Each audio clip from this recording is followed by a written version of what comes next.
Surface integrals video number 7 example 8 और examples का जो वीडियो चल रहा है उसमें का ये 5वां वीडियो है। If vector F equal to 2y cap minus 3j cap plus x² k cap and s is the surface of the parabolic cylinder y² equal to 8x in the first octant bounded by the planes y equal to 4 z equal to 6 then evaluate this surface integral. First octant की बात हो रही है, तो first octant में x y z तीनों की जो लोअर लिमिट होती है 0 होती है। तो y और z के जो मान दिए हुए हैं ये समझिए कि आप y की अपर लिमिट है, z की अपर लिमिट है। 3 डायमेंशनल ज्योमेट्री पढ़ते समय थोड़ी सतर्कता बरतनी चाहिए इक्वेशंस को पहचानने में। अब 2 डायमेंशनल पढ़ते समय, 2 डायमेंशनल ज्योमेट्री पढ़ते समय अगर x बराबर 0 लिख दें तो ये y एक्सिस का इक्वेशन है।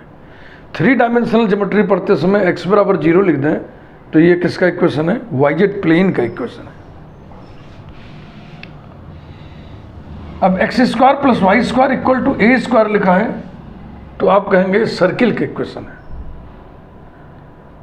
2 डायमेंशनल ज्योमेट्री पढ़ते समय। लेकिन 3 डायमेंशनल ज्योमेट्री पढ़ते समय ये सर्किल का इक्वेशन नहीं है, ये राइट सर्कुलर सिलेंडर का इक्वेशन है। अगर हम बगल में z बराबर 0 भी लिख दें तब ये सर्किल का इक्वेशन हो जाएगा कि z बराबर 0 प्लेन पर यानी xy प्लेन पर ये सर्किल है। ध्यान से समझिएगा। अगर हम y² इक्वल टू 4x लिख दें जैसे कि यहाँ लिखा हुआ है y² equal to 8x, 2 dimensional geometry पढ़ रहे होते तो इसको हम पैराबोला समझ लेते, लेकिन 3 डायमेंशनल ज्योमेट्री में ये पैराबोलिक सिलेंडर है। लेकिन बगल में अगर हम z बराबर 0 लिख दें तब ये पूरा मिलकर के क्या हो जाएगा? z बराबर 0 प्लेन पर यानी xy प्लेन पर पैराबोला। और अगर ये नहीं लिखा है तो ये पैराबोलिक सिलेंडर होगा जैसे कि इसमें लिखा है, इसलिए इसको हमने डिफरेंट कलर से डाल दिया है। ये पैराबोलिक सिलेंडर है, ये इसका शेप है। xy प्लेन पर ये सिलेंडर बना है और ठीक उसी के पैरेलल ऊपर भी बना हुआ है। तो यहाँ से यहाँ तक की हाइट z इक्वल टू 6 है।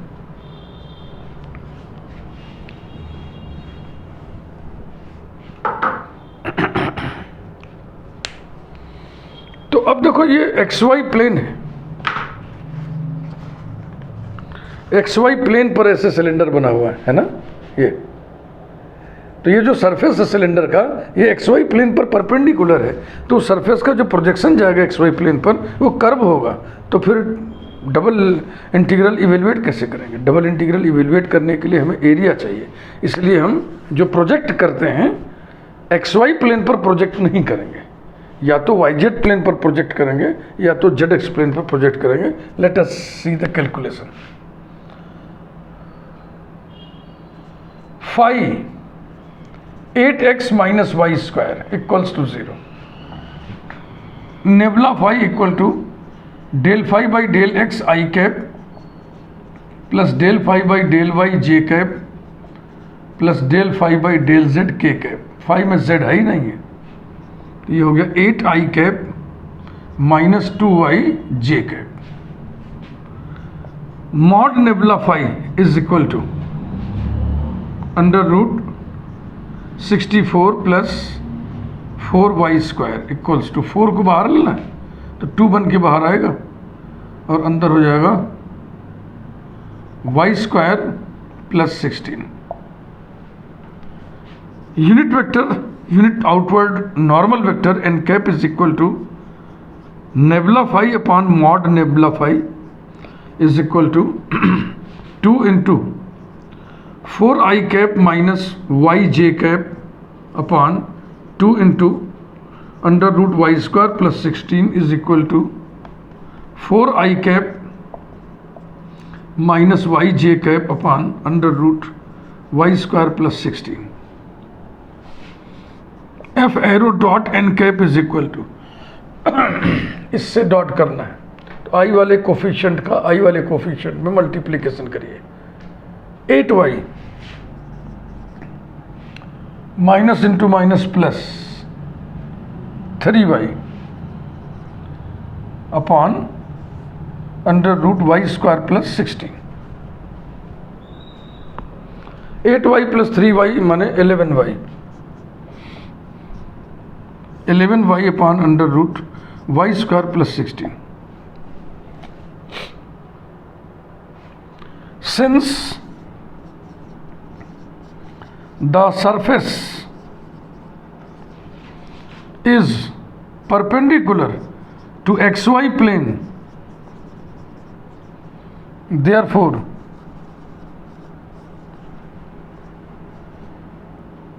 we project S on yz plane or on zx plane। तो दोनों पे हम प्रोजेक्ट करके और क्वेश्चन पूरा सॉल्व करके दिखा दे रहा है। एफ एरो लिखा है कहीं, इसकी जरूरत पड़ेगी ना अभी, कहीं लिख लिया जाए। F arrow is equal to 2y I cap minus 3j cap plus x square K cap, बस।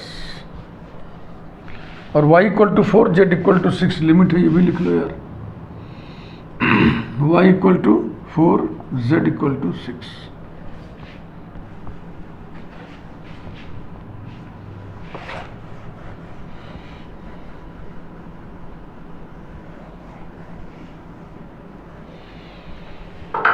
Number 1, double integral over S F arrow dot N cap D S equals to double integral over S F arrow dot N cap D S को हम Y Z plane पर क्या लिखें, D Y D Z upon mod N cap dot Y Z, पहला symbol नहीं है तो आई cap, ये याद करने का तरीका। Equals to double integral over S F arrow dot N cap कितना निकला, 11 upon under root Y square plus 16 D Y D Z upon N cap dot I cap, ये 4 upon under root Y square plus Z square. तो ये cancel हो गया, 11 upon 4 बचा, is equal to 11 upon 4 integral D Y D Z, Y की limit 0 to 4, Z की limit 0 to 6 is equal to 11 upon 4, पहले Z के रिस्पेक्ट में इंटीग्रेट करेंगे तो 6 आएगा, वो भी कांस्टेंट आ गया, फिर वाई के रिस्पेक्ट में करेंगे तो 4 आएगा, 4 से 4 कैंसिल, और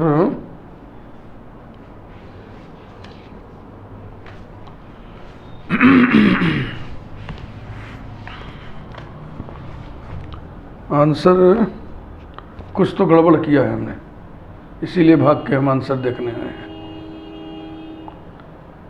किसी चीज की वैल्यू गड़बड़ लिखी गई है।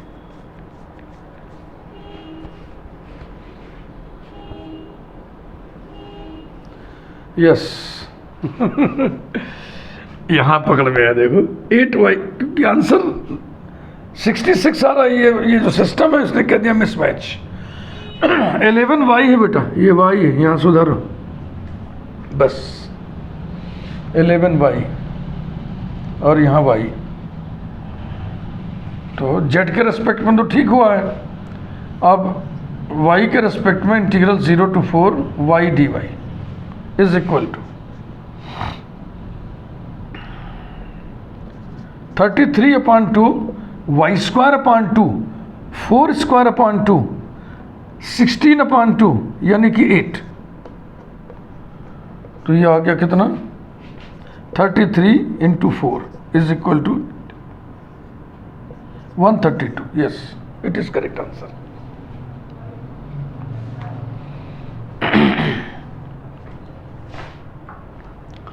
Number 2, double integral over S F arrow dot N cap D S equals to integral F arrow dot N cap कितना है, 11y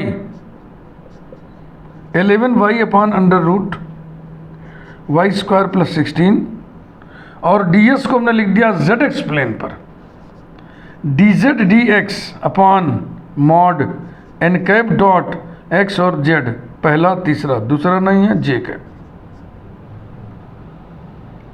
z की लिमिट क्लियर है 0 to 6, x की लिमिट नहीं मालूम है, तो x की लिमिट आप कहाँ से निकालोगे इस इक्वेशन से। y इक्वल टू 4 रखो इसमें, तो ये कितना हो जाएगा 16, तो x इक्वल टू 2 हो जाएगा। तो यहाँ पे लिखिए y equals to 4 implies that x equal to 2, और x की अपर लिमिट हो गई 2, लोअर लिमिट सबकी 0 होगी फर्स्ट ऑक्टेंट के कारण। इक्वल्स टू 11 बाहर, integral 0 to 6, integral 0 to 2 y upon under root Y square plus 16 dz dx upon mod N cap dot j, n cap dot j minus y upon under root, minus y upon under root Y square plus 16। पहला numerical ऐसा मिला जिसमें ये mod के अंदर वाली entity negative आई है, तभी हमें ये सिग्निफिकेंस समझ में आया क्यों मॉड लगाते हैं। तो ये y से y कट जाएगा, ये कट जाएगा, सब खत्म, dz dx बचा बस।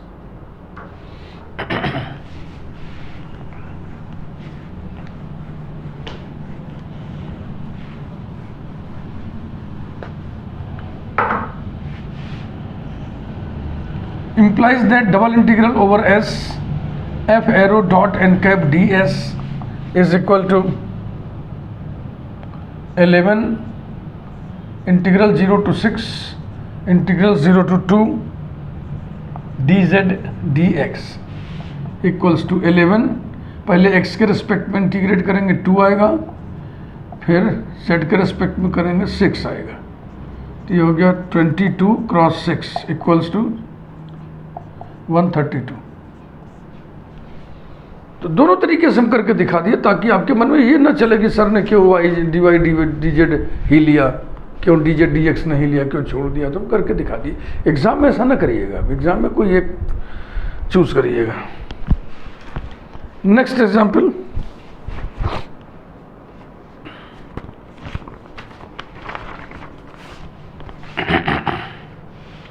Example 9।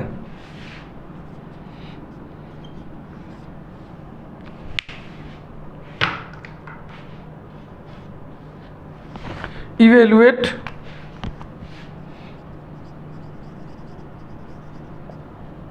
double integral over s y square z I cap plus z square x j cap plus x square y k cap dot ds arrow, where s is the surface of the sphere, where s is the surface of the sphere, x square plus y square plus z square equal to a square, lying in the positive octant, lying in the positive octant.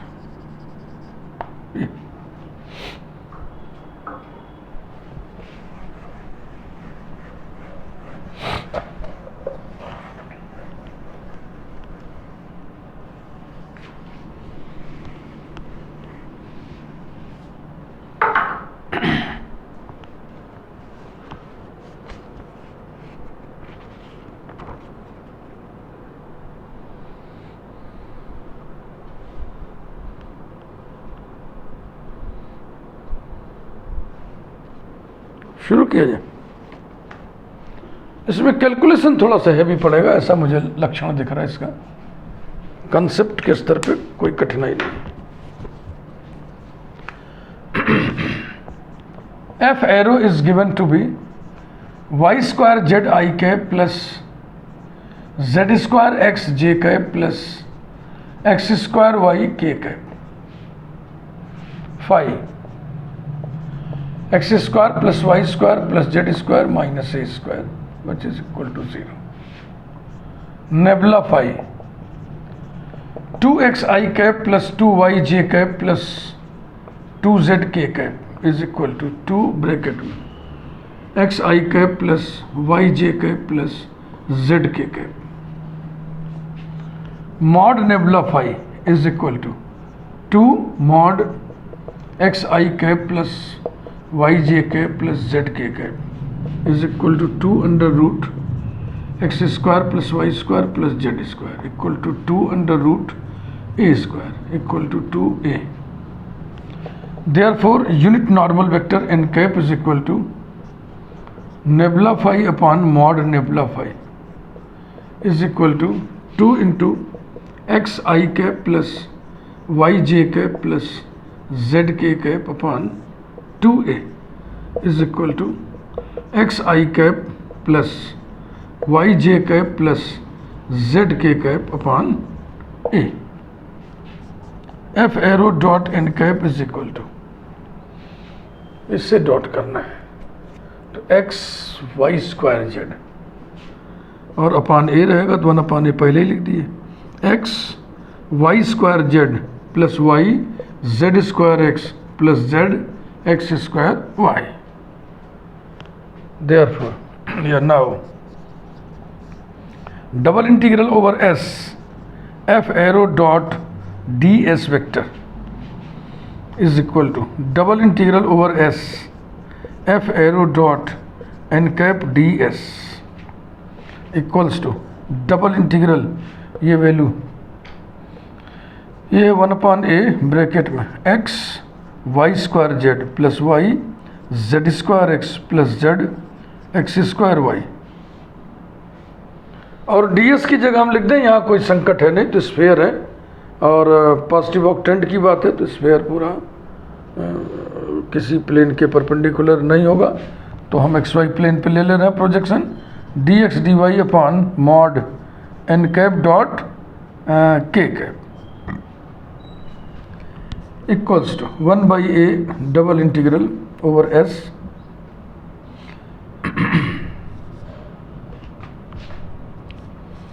X y square z plus y z square x plus z x square y d x d y upon N cap dot k cap. N cap dot k cap z by a आएगा और mod के अंदर Z by ए है तो ए radius है positive. First octant में Z positive या non negative जो भी कह लें तो एज इट इज़ बाहर निकल गया तो ये हो गया जेड बाई ए. लिखना चाहें आप लिख दें since A is positive Z is non negative. First octant में जेड बराबर 0 से पॉजिटिव वैल्यू लेता है आगे तो ये ए और ये ए कैंसिल हो गया और इस जेड से ये वाला जेड बैलेंस हो जाएगा. आइए देखें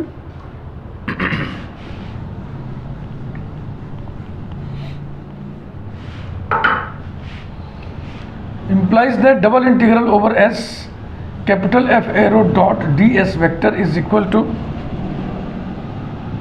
डबल इंटीग्रल ओवर. अब ओवर एस यहाँ पे नहीं लिखना चाहिए था, एक्स वाई प्लेन पर हम लोग जो है कुछ और लिख दें, आर डबल डैश कर दें,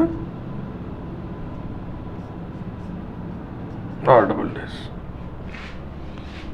अब बोलिए भाई क्या ए कैंसिल हो गया, ब्रैकेट में क्या क्या बचा, एक्स वाई स्क्वायर. देखो इसका जेड और इसका जेड तो ख़त्म हो जाएगा, ये जेड फ्री हो जाएंगे तो इन दोनों को हम पहले लिख लें. X y square plus x square y, x y square plus x square y plus इस वाले में जेड का एक पावर कटेगा एक बचेगा, बचेगा क्या x y z, x y z bracket बंद d x d y equals to double integral over R double dash और bracket x y square plus x square y plus x y into z. Z को हमने लिख दिया कितना यहाँ से under root a square minus x square minus y square, a square minus x square minus y square bracket closed d x d Y अब एक बार are double डेस के बारे में बता दें क्या चीज़ है। Where r double dash is the projection of s on x y plane.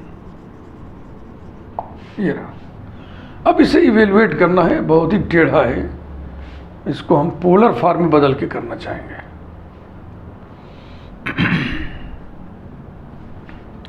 That is r double dash colon x square plus Y square equal to a square comma z equal to 0। यही तो projection हुआ।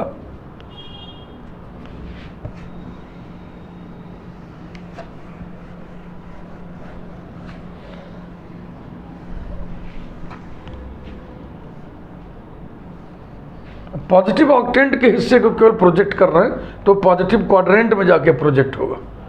In positive quadrant थोड़ा सा और लिखना है, in positive quadrant.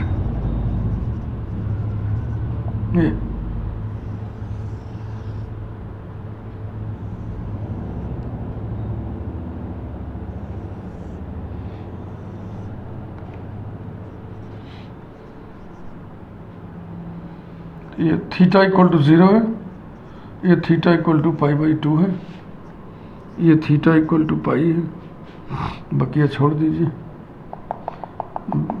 Equal equal size बना नहीं है, ठीक है भाई। फिगर फ्री हैंड बनाओ बिना नापे पे तो थोड़ा डिफेक्टिव बनता है। ऐसा ये ओरिजिन है, ये पोलर स्ट्रिप है, स्वीप करता है, ये स्वीपिंग स्ट्रिप भी इसको कहते हैं।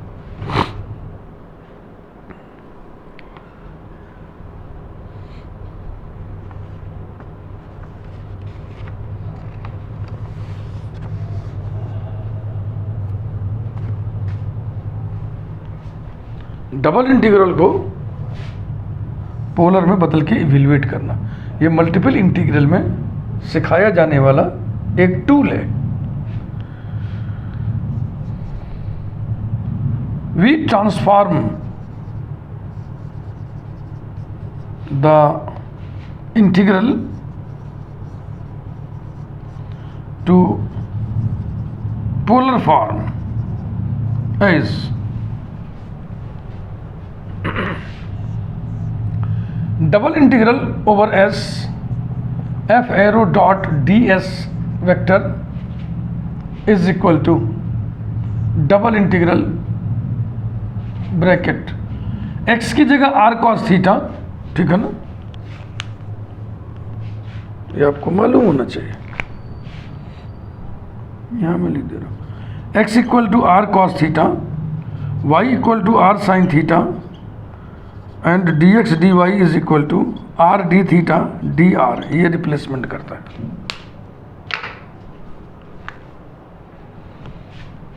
एक्स वाई स्क्वायर कितना हो जाए बताएं? R cube cos theta sine square theta plus r cube cos square theta into sine theta.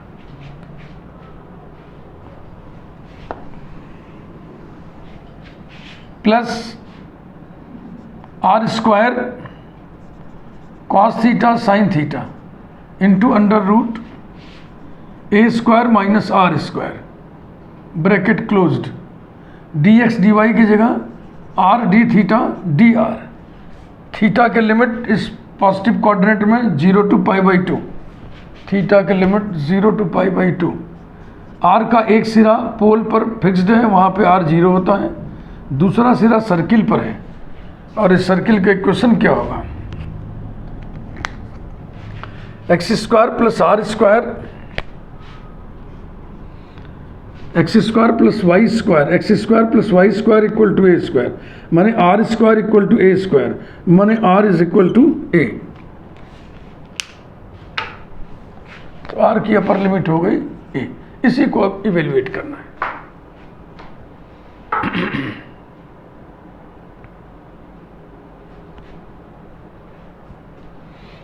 Equals to integral 0 to π/2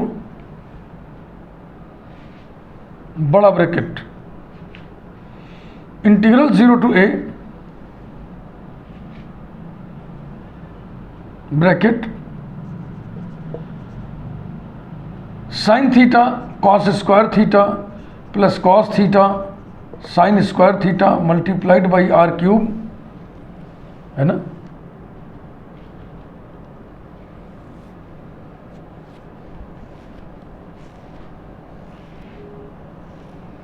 इस r से मल्टीप्लाई करेंगे तो ये multiplied by r to the power 4 dr। पहले r के रेस्पेक्ट में integrate होगा ना, तो वही व्यवस्था बना रहा हूं मैं, r के रेस्पेक्ट में इंटीग्रेशन की व्यवस्था बना रहा हूं। हटाओ इसको, लिख तो लिए सब। ये इंटीग्रल हो गया। अब आइए इस पे plus integral 0 to a sine theta cos theta r square रहने दो, r square under root a square minus r square into r d r, bracket बंद है। और जो आएगा फिर उसको थीटा के रिस्पेक्ट में इंटीग्रेट करना होगा।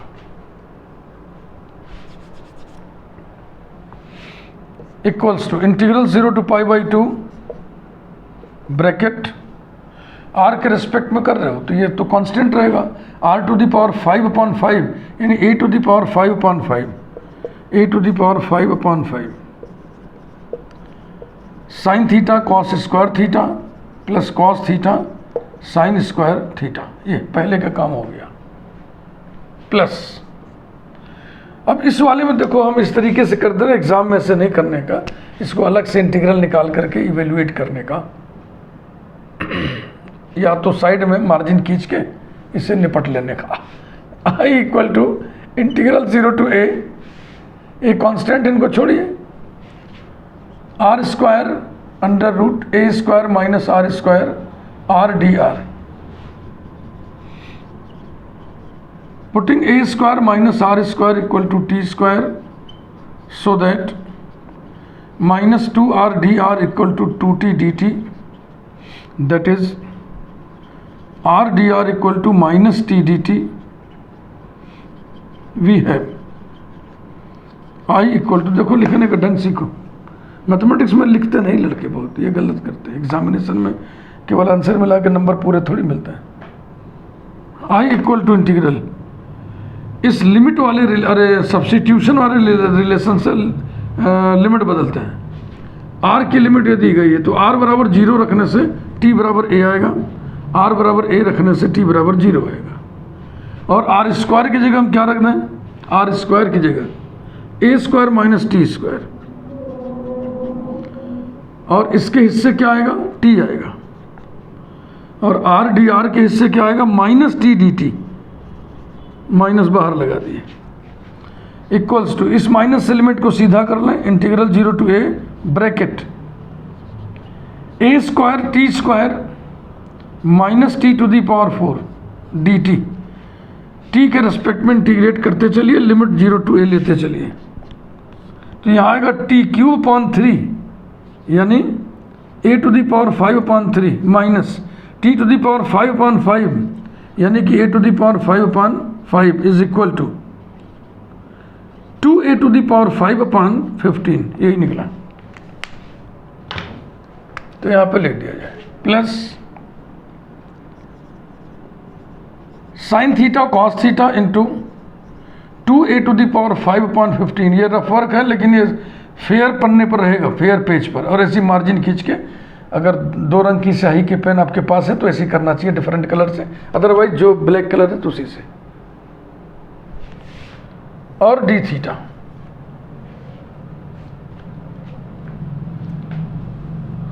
ठीक है ना,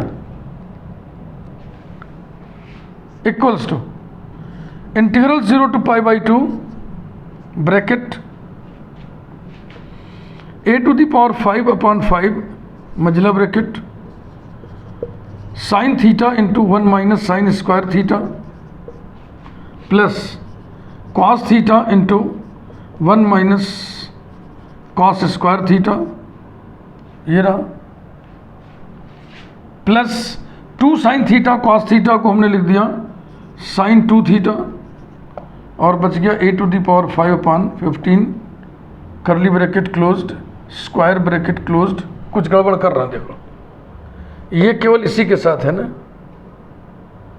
होए यहाँ पे मंझला ब्रैकेट बंद, बहुत ध्यान से देखो गड़बड़ी होने जा रही थी, इतने हिस्से के साथ ना केवल ये बेटा, तो ये इसके साथ ये रहेगा, ये बिल्कुल अलग रहेगा, और डी थीटा, कोई हड़बड़ी नहीं, न जरा सी गड़बड़ी होगी पूरा वीडियो खराब। इक्वल्स टू इंटीग्रल 0 to π/2 बड़ा ब्रैकेट a⁵ मझला bracket sine theta plus cos theta, दिख रहा है ना, ये साइन थीटा हो गया, ये कॉस थीटा हो गया, minus sine cube theta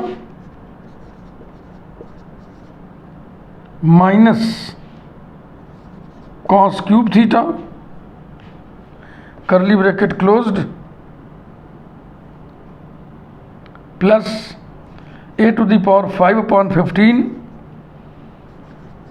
sine 2 theta, square bracket closed d theta. अब इसे तो तुरंत निपट लेना था, लेकिन चलो कोई बात नहीं, 2-3 स्टेप ढोल है।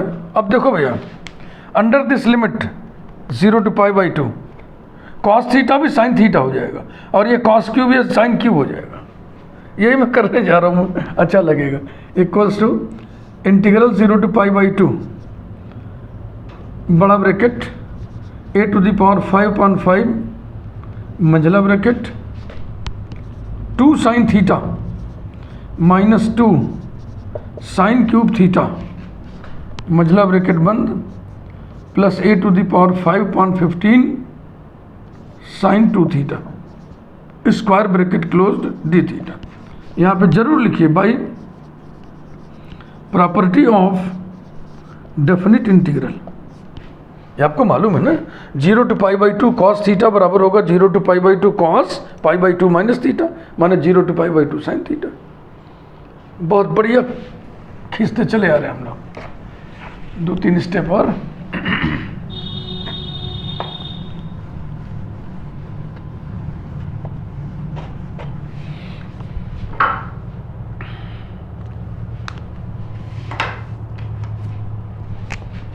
implies that double integral over s capital F arrow dot ds arrow is equal to, अब आइए इसमें ब्रैकेट a⁵ मझला ब्रैकेट 0 से π/2 साइन थीटा डी थीटा, ये जो इंटीग्रल है ये 1 आता है, तो ये जाएगा 2 × 1 2.1 माइनस 2 डॉट वेलिस फार्मूला 2/3, यहाँ पे जो है वेलिस फार्मूला लगाया हमने, बाई वेलिस फार्मूला ऐसे लिख दे रहा हूँ, और यहाँ तो मौखिक कैसे आ जाता है, मझला ब्रैकेट बंद, साइन का इंटीग्रल माइनस होता है, तो जाएगा माइनस a⁵ ना, a⁵ भी तो आएगा, cos 2 थीटा, फिर करली bracket cos 2 theta, limit 0 to π/2, ये रहा, और बस हो गया। इक्वल्स टू a⁵ ब्रैकेट में 2 माइनस 4/3 माइनस a⁵ और ये आएगा cos π minus cos 0 equals to a⁵ into 2/3 minus a⁵ और ये हो गया -1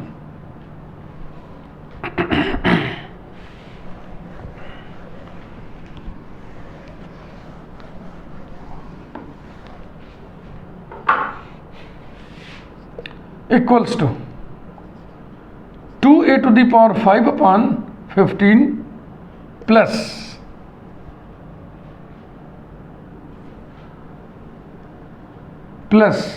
a⁵/15 है ना, यहाँ 2 आएगा, इसको काट देगा, तो ये बराबर हो गया 3a⁵/15, finally we get a⁵/5।